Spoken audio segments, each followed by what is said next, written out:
Okay, so I wanted to make a quick video explaining how we're ensuring we're logged into the correct account when we're using um, these different Google tools. A lot of us are going home, especially the students, teachers as well.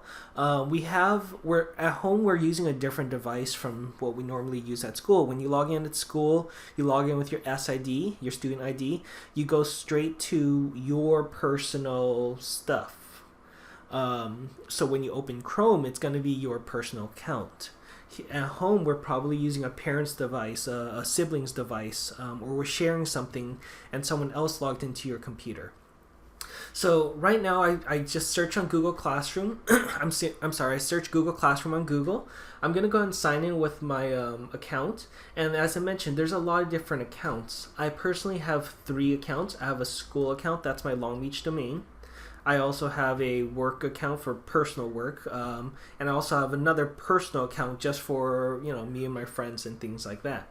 So I'm gonna go ahead and hit sign in. I'm signing into my work account, not my school account, on purpose. And what I'm gonna do is I'm gonna go ahead and log into Google Classroom, and I've logged in before just to have it ready. But you're gonna see that I don't have my classes. This is kind of the same idea when you're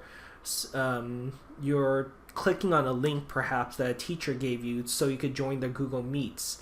You're gonna notice it's gonna say something like wrong account. You can't access the stuff because Long Beach restricts it. What you're gonna want to do is make sure you're on your school account. This is not my school account, so what I'm gonna do, I'm gonna click on the icon. I'm gonna click add another account, and then I'm gonna go ahead and log in with my account.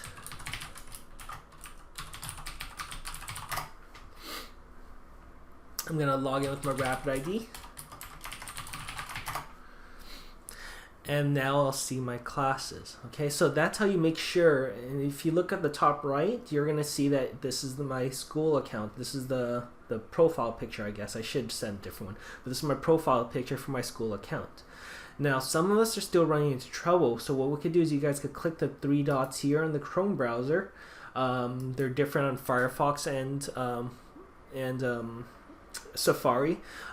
Since I'm using a guest login, I don't have like a history, but you should be able to click something like see history or something and delete the cookies. I forgot that it won't show up here, but you could try doing that and then log into everything again if that doesn't work either. Okay, but the biggest thing is to make absolute sure that you see your school account right here. Now, sometimes when you're clicking on a link that a teacher gives you or someone else gives you, it might be a little different, and we have to tackle that on a case-by-case basis.